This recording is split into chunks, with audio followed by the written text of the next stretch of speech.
सूत जी महाराज सुखदेव के जन्म की कथा का वर्णन करते हैं। हे मुनिगणों,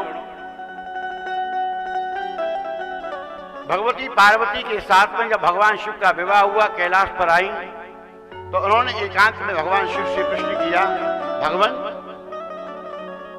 मैं बार बार जन्म लेकर बार बार मृत्यु को प्राप्त करके थक गई, आप मुझे कोई ऐसी अमर कथा सुनाएं जिसके श्रवण करने से मेरा अंतःकरण पवित्र हो जाए, मेरे संशय निवृत्त हो जाए और मेरा आपसे पुनः वियोग ना हो।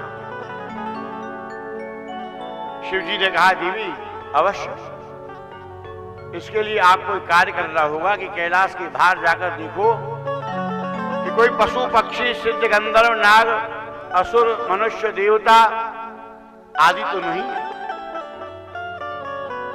पार्वती पति आज्ञा को शिरोधार करके कैलाश की कंदरा से बाहर आई, सब और देखा, कोई दिखलाई नहीं दिया। लौट करके कैलाश की कंदरा में प्रवेश कर रही थी, क्या देखें, एक तोता का अंडा एक कोने में रखा हुआ था। पार्वती ने पलट के देखा, विचार करने लगी, ये तो अभी अंडा है, हमारी चर्चा को क्या सुनेगा। भोलेनाथ ने कहा, देव बाहर कोई नहीं है। भोलेनाथ का स्वभाव है, जब हरी चर्चा करते कथा करते हैं तो नेत्र बंद कर लेते हैं, अंतर्मुखी हो जाते हैं।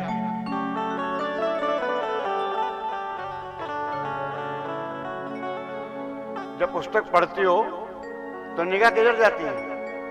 नीचे जाती है, ऊपर जाती है, वो शब्द ब्रह्म की ओर चली जाती है, उसको देखकर पढ़ना पड़ता है क्या लिखा है। और शिव जी अंतर्मुखी होकर के अंतःकरण में परमात्मा का दर्शन करते हुए उनकी लीलाओं का वाचन कर रहे हैं। आप लोग तो बाह्यमुखी हो, बगल वाली क्या पहन के आई है, कहां से लाई है, कथा के बाद में पूछना है। निगाह बार बार उसकी साड़ी पे जाती है, उसके नेकलेस पे जा रही है, उसके श्रृंगार को देख रही है। ये दृष्टि भेद है, दृष्टि दोष है।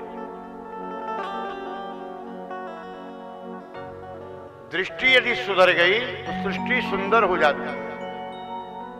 हमारा देखने का नजरिया अच्छा हो, हमें दूसरों के गुण देखने, अवगुणों से हमारा कोई तात्पर्य नहीं। ऐसा कोई प्राणी नहीं है जिसमें अवगुण ना हो। सिक्के के दो पहलू तो होते हैं,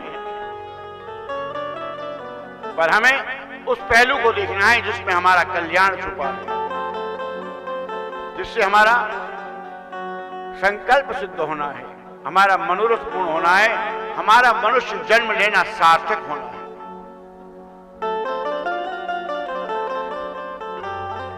शिव जी बोले, देवी मैं जब कथा कहूंगा तो मैं अंतर्मुखी हो जाऊंगा, नेत्र बंद कर समाधि में होऊंगा, मुझे कैसे मालूम पड़ेगा तुम कथा सुन रही हो।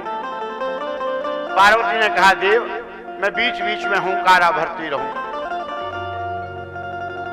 भोलेनाथ समाधि में लीन हुए, कथा कहने लगे। पार्वती बीच बीच में हाँ हूं ऐसा उच्चारण कर रही है। 11वें स्कंद में कृष्ण उद्धव संवाद के समय पार्वती को निद्रा आई। जब पार्वती को नींद आ जाए तो आप जैसे को आना कोई बड़ी बात नहीं। ये कुंभकर्ण की पत्नी है, विघ्न डालने आती है।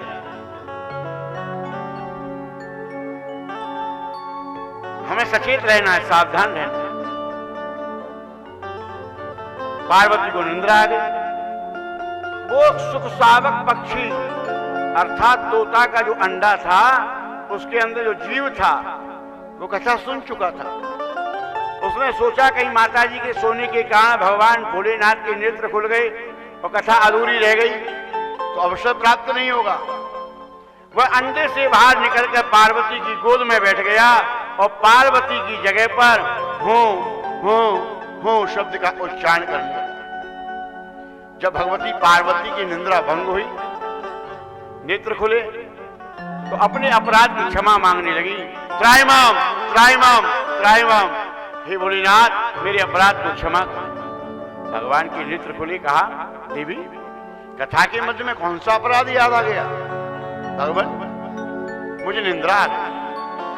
कृष्ण उद्धव संवाद से मैंने कथा को नहीं श्रवण किया है। निंद्रा आ गई तो हुंकारा भरना तो बंद नहीं हुआ। अवश्य कोई तीसरा प्राणी इस कथा को सुन रहा था। भोलेनाथ इस भेद को जानने के लिए आसन से उठे, त्रिशूल लेकर और मारने को भागे हैं। आगे आगे एक तोता का बच्चा उड़ता हुआ दिखलाई दिया है। अपने प्राणों की रक्षा के लिए वह त्रिलोकी का चक्कर लगाने लगा, पर कहीं भी उसे आश्रय प्राप्त नहीं हुआ। तभी उसकी दृष्टि व्यास जी के आश्रम पर पड़ी कि आश्रम के द्वार पर व्यास जी की पत्नी पिंगला बैठी हुई थी। जैसे ही उस शावक पक्षी के बच्चा का वहां पहुंचना हुआ और पिंगला देवी के लिए जमाई आई, ये मुख के द्वारा उनके पेट में पहुंच गए। भोलेनाथ इधर उधर देखते रहे, कहीं दिखलाई नहीं दिया। लौट के कैलाश आए। बड़े क्रोधित हुए पार्वती पर। देवी, तुमने असत्य कहा। हमने तुमसे पहले कहा कोई पशु पक्षी सिद्ध गंधर्व नाग मनुष्य देवता आदि तो नहीं है। पार्वती ने हाथ जोड़कर अपराध की क्षमा मांगी। कही, देव, उस समय कोई नहीं था। यह भी बालक अंडे के रूप में था। मैंने विचार किया ये अंडा हमारी चर्चा को क्या सुनेगा। मालूम पड़ता है ये भी अमर कथा को श्रवण करने से पुष्ट हो गया। जब तोता कौन सी योनि में आता है? पक्षी की योनि में आता है। और पक्षी का स्वभाव कैसा होता है? चंचल। कभी शाखा पे बैठना, कभी उधर बैठना, कभी उड़ जाना, कभी चहचाट करना, स्थिरता नहीं होती। पर भागवत की कथा को श्रवण करने से पक्षी योनि में जन्म लेने वाले उस सुख शावक पक्षी के बच्चा ने उस कथा का चिंतन करते हुए अपने को देव तुल्य बना लिया। उसे हम आज सुखदेव के रूप में पूजन करते हैं। वो सुखदेव भगवान की जय।